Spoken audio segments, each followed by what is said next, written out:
Yeah. Here we go. Hi, y'all. I am here with Victoria Stanmore. She's a musician friend of mine who I first got to know when you played an incredible performance at Heart Open a few years ago at Customs House in Newcastle. I have been watching you via social media. I knew you went abroad to Sweden in 2018 to get your master's in music and conducting. And I am so glad that you have joined us today because you are in a quarantine in Perth at the moment, in a hotel, right?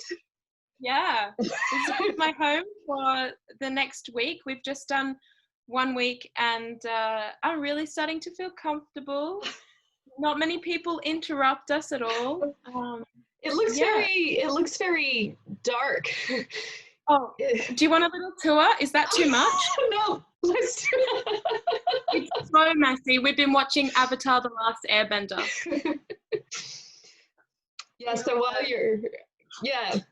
so this is for anyone who's watching. Australia requires any returned citizens to quarantine for 2 weeks in a hotel. They can't go home. They must, by law, legally stay in a hotel.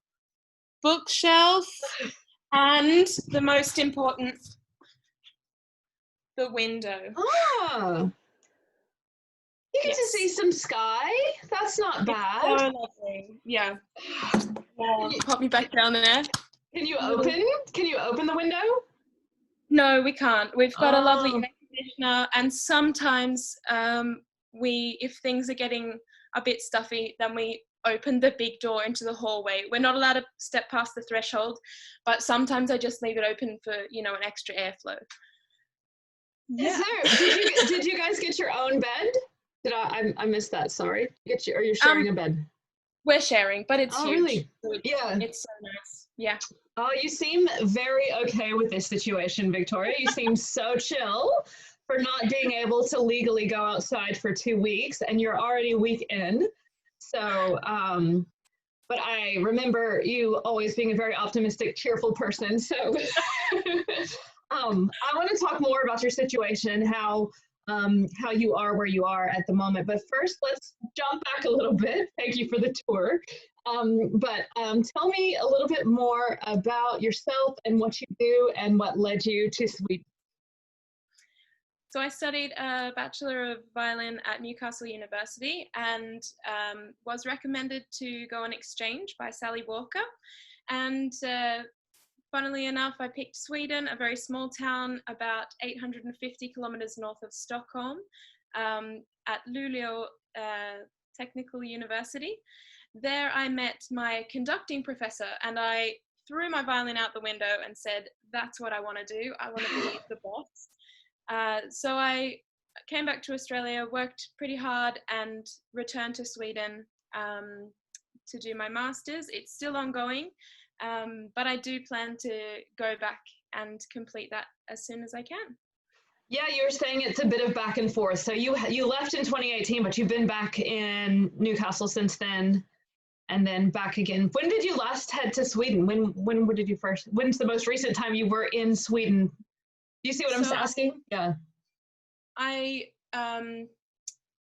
traveled to Sweden in February this year. So I've been there for 6 months, almost 6 months. Wow. Back to my home, back to my cat, and then it wasn't the plan to come back right now, but I couldn't work in Sweden and I lost my visa, and then that also affected my study. So I decided to come back to Australia, and I'll live in Port Macquarie with my parents for the rest of the year. And then, we can't really plan for, travel.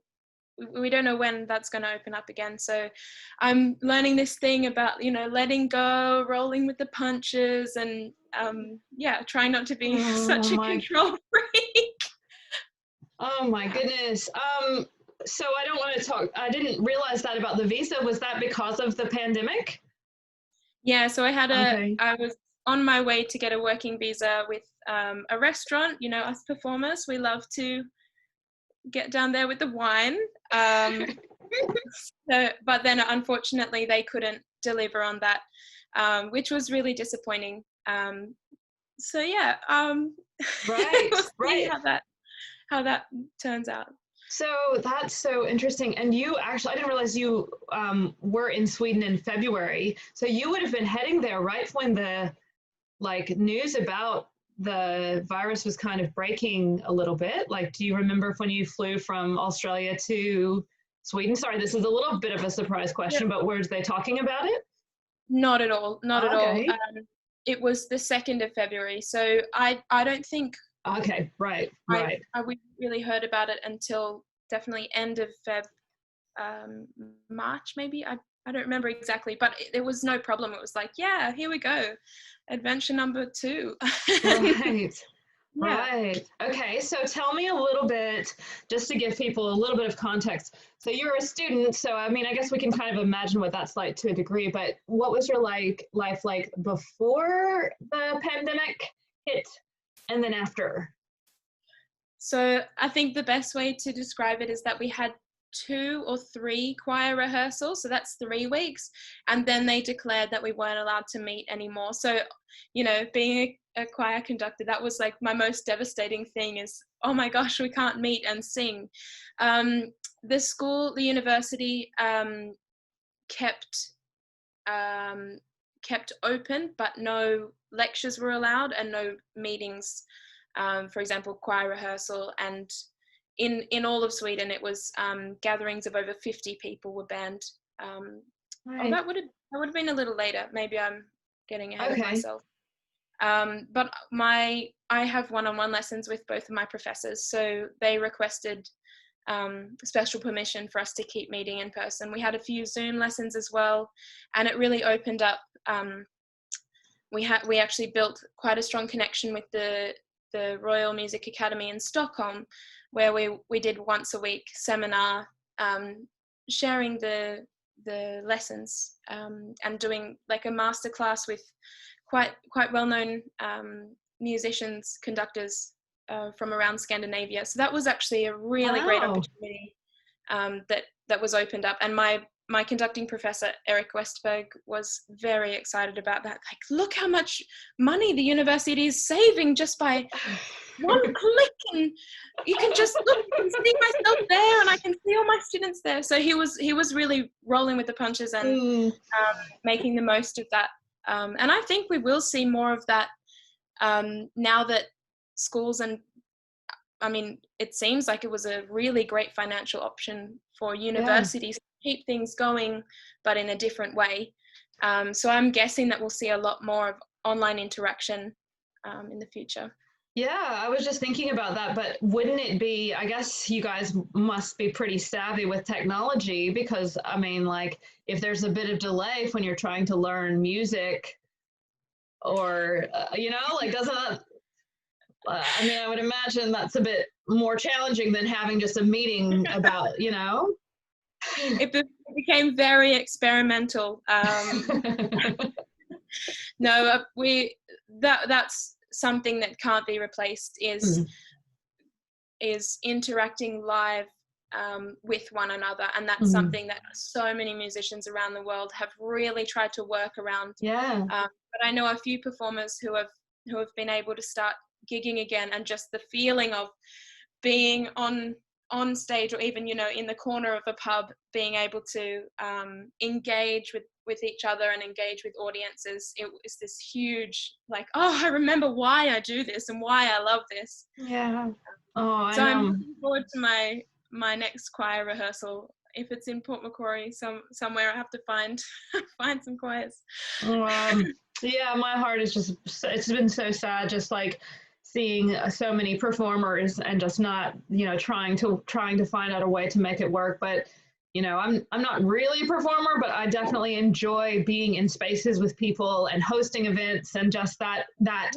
that excitement of being, Zoom will never be able to make you feel like other people's presence, Mm-hmm. So, Mm-hmm. and also, it's interesting. You were just talking about singing and choir because there was a really famous story about this choir. You might have read it, where they tried to be really careful and they social distanced and they wore hand sanitizer. And then some of the, I guess, because you're singing, it's A lot of it's air. There's a lot of Yeah. air, a lot of spin. Yeah. Yeah. So it might be a little bit more dangerous than other kinds of like activities and stuff like that. And so it's interesting to me. So there were restrictions because when I hear about Sweden, I have interviewed another Swedish girl. She had not gone back yet, so I still don't know that much about it. So I'm excited to hear about what you saw. I imagine it being quite open and relaxed, but it sounds like there still were rules that you guys had to adhere to. So I've got my little, as much as I can remember, and a little bit Okay. that I've researched. On the 13th or 14th of February, no, March, sorry, excuse me, they banned meetings over 500 people, and we just had a big sort of competition performance thing, and everyone was really relieved, and they're like, oh, we'll just have to wait until July to do the next level of the competition. Mm. And then a little bit further on, I can't remember exactly, but they restricted it to just 50 people in a gathering. We were urged and encouraged to social distance, and that was a word that was thrown around, hålla avstånd. But restaurants were still open, and there was, in my town, one of my favorite restaurants called Pensionatet. They started up an encouragement, what's it called? A project Campaign or? Yeah, Yeah. I guess, called Local Hero. And it was really encouraging people to continue to support local businesses as much as possible. So they started takeaways, but they were still having every second table full, and they were really doing well, as best they could throughout the pandemic. So it was really confusing to be on the phone with Mum and her explaining everything, how it was in Australia in lockdown, and then being like, yeah, we went to the restaurant last night, and like there were still people, but people are sort of shy and careful like that. Yeah, so it was really not a heavy experience, especially because we're so far north. Yes. I have certain friends from the further south. They seem to be a lot more concerned and a lot more careful than those who were from the north. A couple of my friends wouldn't leave their apartment and wouldn't let anybody in. They would just talk online. So there was quite a lot of people taking their own responsibility for their own, for the sake of everyone. I had a friend who, from one of the choirs I was in, she is about 45, 50, and she got corona and just stayed away in her summer house. A lot of people have summer houses, and around that time, that was kind of early on, people just, she just stayed away. One of my friend's grandfathers, who was living closer to Stockholm, he passed away from corona, plus other issues. So yeah, it really, if you look at the population density of Sweden, it's really jam-packed down the bottom near Stockholm, and it really spreads up. It's quite sparse in the north. So I think that affected how my experience and how the people around me were acting as well. Sure. I could talk forever. I forgot how much I can talk. I'm like, blah, blah, blah, blah. Oh, it's so fascinating to me. And it's interesting that you were there. So I definitely think there's definitely some people have more of an alarmist attitude. I'm from the United States, and I see a lot of memes and social media around people wearing masks and stuff like that. It sounds, and then I also think some people are really pushing for the Swedish model, but they are very different countries. And I wonder, did it feel like, I'm not even in America, but I just see two very different like ways of thinking on my social media and stuff like that. Do you feel like sorry, this is a surprise question, so no pressure to answer if you don't know, but did you feel that kind of like there was this those who go out and those who don't kind of attitude or anything like that? I did feel that a little bit. In general, there is a huge trust. This is a really generalized statement, Yeah, but there's sure. a trust in the government, and I think the government also trusted their folks to take responsibility Yeah. for those around them, and they were very polite in their instructions. So yeah, and it is a shy culture. It is a they Mm-hmm. like to keep their privacy anyway, and it was definitely an interesting way to go about things. And I even speaking to friends and older friends, Mm-hmm. they seem to really believe in the country's choice. But Right. obviously, it's devastating that so many people have Of passed course. away. Yeah. Um, so it's Yeah. it's a really interesting Yeah. situation. Yeah. Did you have much knowledge or experience with the Swedish healthcare system? I am aware of the processes. So they have this number you can call. Say if I start to feel a symptom, or in general, this is in real life all the Right. time. If I cut my toe, I call the number, and it's not a panic. It's does this require further attention? So it's that first screening process as to whether I should or not come in Mm-hmm. to the hospital, or whether I contact a GP, or whether I fix it myself. And then I know once people got to the hospital, they were very clearly sectioned off, Uh-huh. those with one issue and those with corona issues. I didn't experience Mm-hmm. that myself, but I've heard. Yeah. Mm-hmm. And do you know, and I can also go back and check in with my friend who's Swedish about how it works, but it is, I believe, kind of a universal healthcare system where people pay taxes, and then it pays for everyone's healthcare. I'm pretty I sure. do.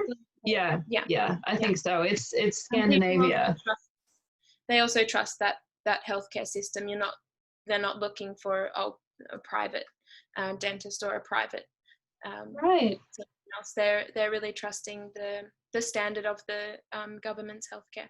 It's really interesting, the trust in the government, that and I wonder how that affects things too, kind of, like the idea that, yeah, that's interesting. That's interesting.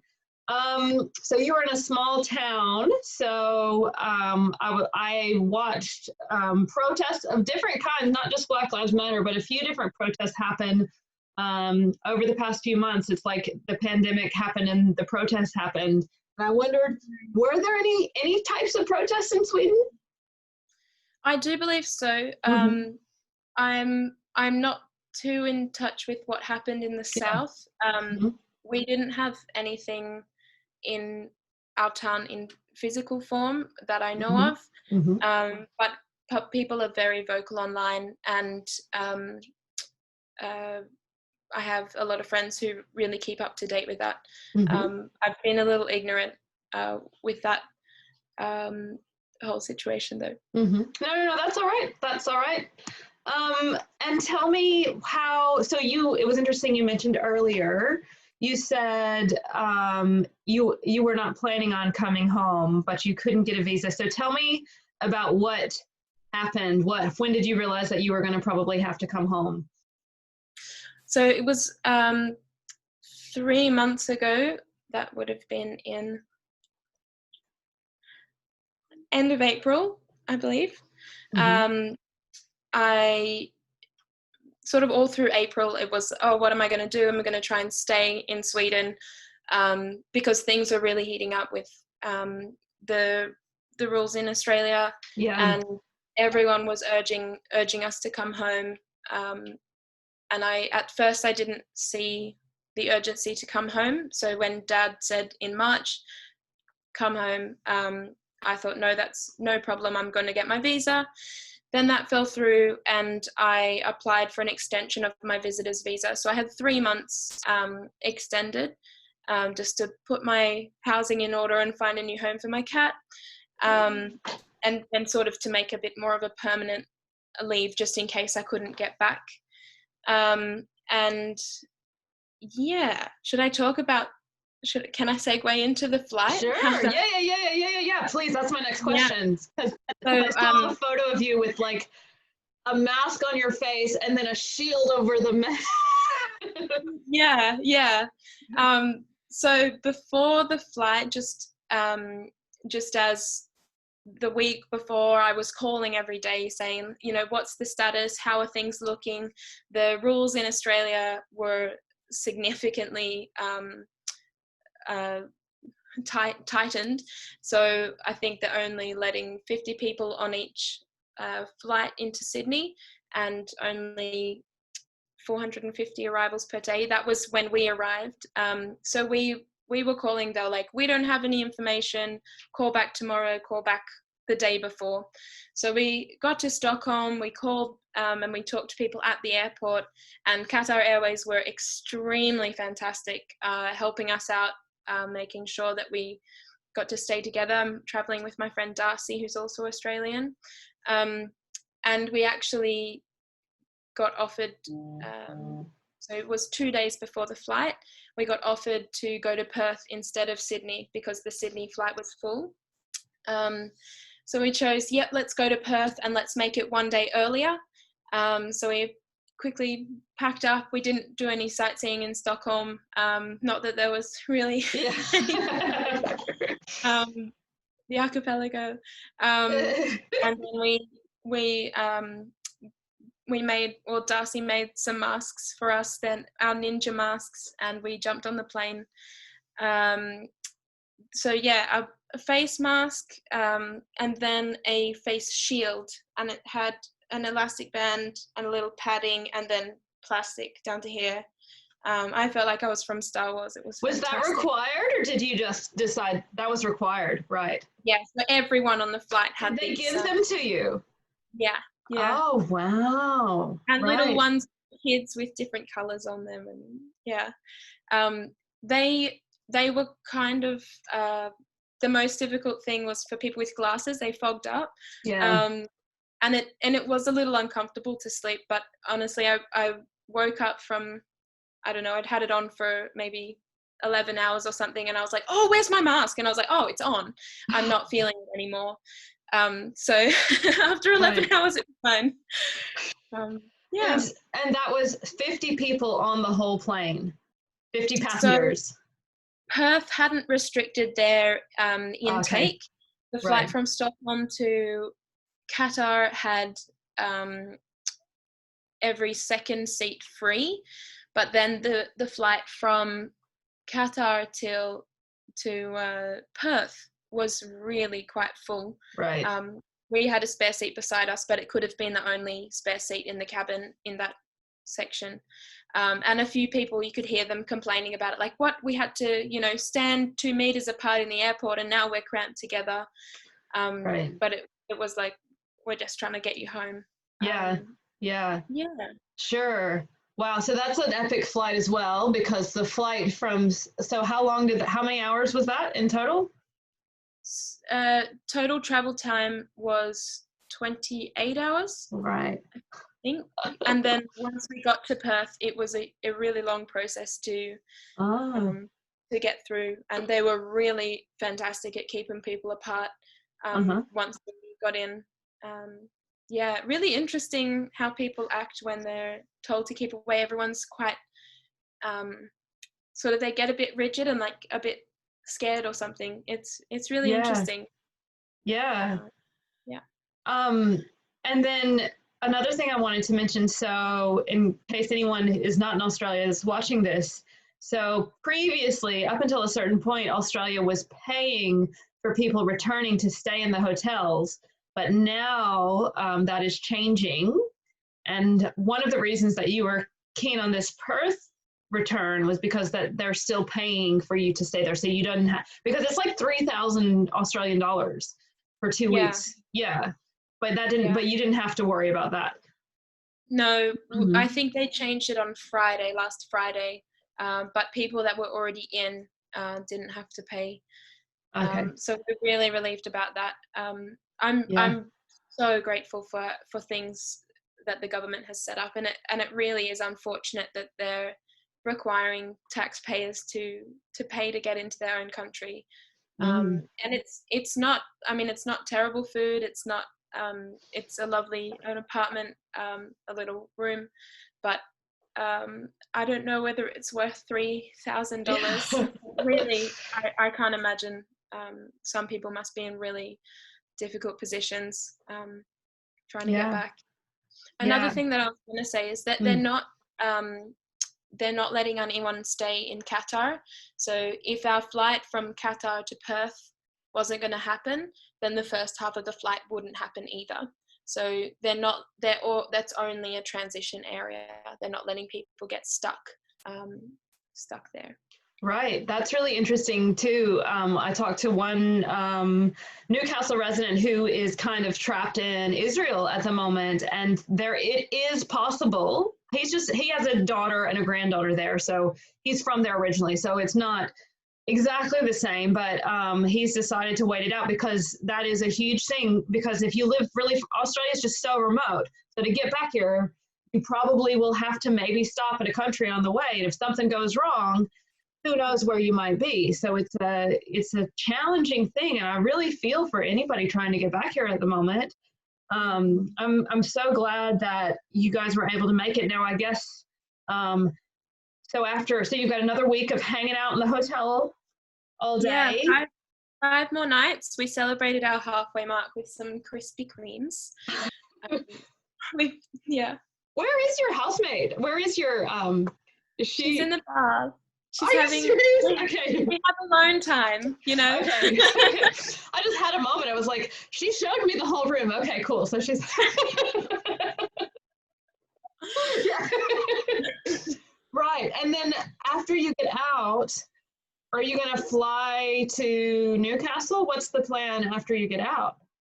So I have an auntie here in Perth, so I'm really excited to meet her, and we're hopefully going to go see a winery and some grass. I really want to touch grass with my bare feet. It's going to be amazing. You might take advantage of it for a while, because Western Australia, so anybody who's watching this at the moment, New South Wales and Victoria are having flare-ups, so the restrictions are getting worse, but you're in a place where the restrictions are actually still really good, and I don't think there's any cases there or anything like that. So you could really take advantage of a lot of opportunities that might not be as available when you get back to Newcastle.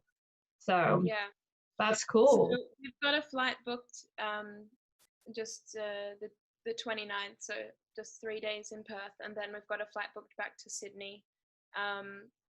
Darcy's definitely on her way home. She's not going to stop anywhere, but I've considered staying in Perth. But we'll see. We'll just play it by ear. And I'll mention too, just I think you told me before we started the interview, so Darcy is an Australian citizen who was studying abroad that, like yourself, decided it was probably better to come home sooner rather than later. Yeah.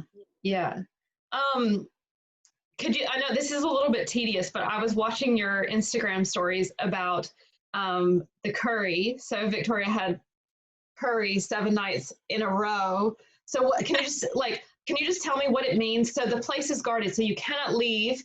You don't see other people. How often do they feed you?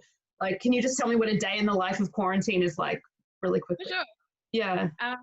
So we've just got our sleeping schedule sort of back in a rhythm.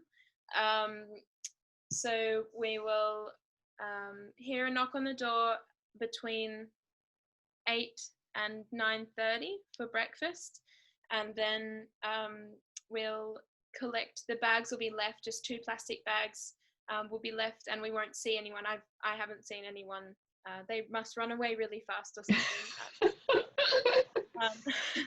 And then we usually get a little yogurt, some cereal, 2 eggs, like boiled eggs, a piece of fruit. We've actually saved our fruit, you know. We've eaten some of it, but, you know, got to save some for later. And then you go about your day, and I'm so glad we have morning sun coming in. So it's good morning, Mr. Sunshine, every morning.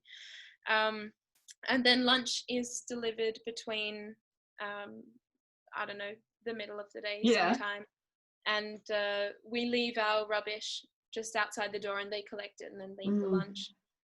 We can have our washing done if we want. We pay if we want our clothes washed, but all linen from the beds and towels we've got abundant to keep us going for the 2 weeks. But we can always request new stuff. We've requested quite a lot of tea and orange juice, and you can actually order off the room service menu as well. So we've had a bottle of wine, which has been really lovely, and that goes on the account, but everything else is paid for. And then dinner is around 5:36, 7, and yeah, that's kind of the day. That's your day. I'll tell you what I actually do in the day. I don't know. I just kind of walk around and think of things, and did some drawing today. Darcy does yoga. I eat yogurt. I'm finding it really hard to exercise. I'm a runner, so I really miss just like, the wind in my hair, like being outside. I'm finding it hard to run on the spot. Sure. We try to have a dance party every night, but I'm a bit of a party pooper again with that. If I'm not feeling it, I'll just watch some TV instead. My life. Yeah, it's been really interesting for the brain.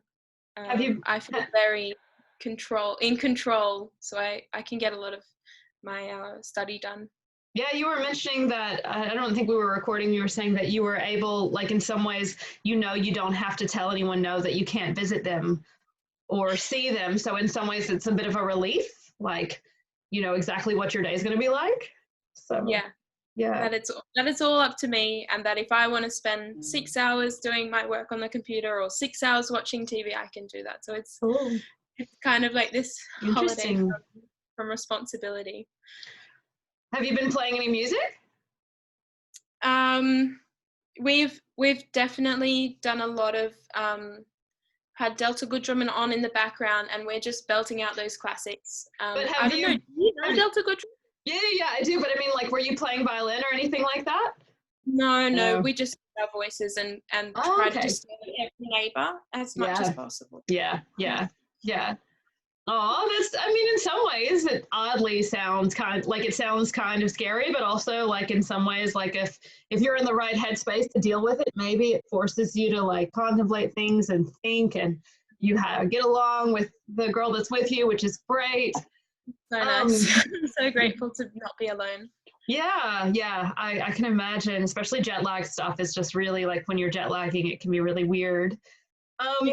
I don't want to take too much of more of your time, Victoria, but have you, despite all this craziness, and I'm so sorry that you had to come back when you didn't want to, and you've got your education that you're close to finishing, and sounds really frustrating. But I'm looking forward to seeing you when you're back here. But have you had any silver linings or positives despite all this, like, tumultuous time in your life? I think my two favorite things are, as I mentioned before, the use of, like, online classes. So I've been able to do a bit of some business kind of courses, and I'm currently doing a spending plan course with Glenn James. So it's been good to have some online stuff that I wouldn't have really engaged online as much before. And yeah, so it's been good to have that back in Sweden at uni and also now. And I know that very soon I'm going to be able to spend some time with my little sister. Aww. So that's really my, I'm so excited for that. Yeah. And also Mum as well, if you're watching, Mum. I'm so excited to see you. I remember your little sister. You brought her on stage. Yeah. Yeah. Oh my gosh. Wow. I think that was her first performance ever. And she was like 4 years old. Really exciting. Mm. Oh, that is beautiful, Victoria. Is there anything else you want to add before I let you go? Anything else you want to include? Um, I'm really grateful that you're doing these series. I've had a look at a few of them, and I just think it's so encouraging and insightful to go about it in a non-formal way. I was really worried to be like, oh, and this is this statistic in No. Sweden, but it's so nice to chat, and I hope that Yeah. people are really getting something from these This talks. I has know. been, this is so great too. I'm so excited to kind of show the world what we're doing and who you are, and also just this is a really cool one. So thanks so much for doing it for me, Victoria. And I hope you have the rest of your trip or your time there is not stressful, and your journey back to the the New South Wales is peaceful and free of virus and all that good stuff. Yeah, thanks.